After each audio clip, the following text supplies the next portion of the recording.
ஆட்டோக்காரர் ஒரு கர்ப்பிணி பெண்ணை ஆட்டோல ஏத்திக்கிட்டு ஹாஸ்பிட்டலுக்கு போறாங்க. பெரிய மழை பெஞ்சுக்கிட்டு இருக்கு.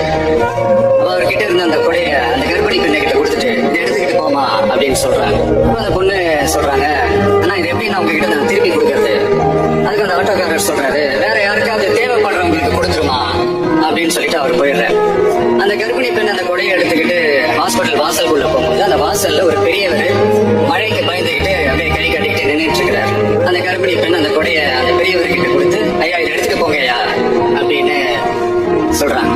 அதுக்கு அந்த பெரியவர் இதே மாதிரி கேட்கிறாரு, அம்மா நீங்க யாருன்னு எனக்கு தெரியாது, எப்படிமா இந்த கொடையை நான் திருப்பி உங்ககிட்ட கொடுக்கறது? அதுக்கு அந்த பொண்ணு சிரிச்சுக்கிட்டே சொல்றாங்க, வேற யாருக்காவது தேவைப்படுறவங்களுக்கு கொடுத்துருங்க ஐயா அப்படின்னு சொல்லிட்டு போயிடுறாங்க.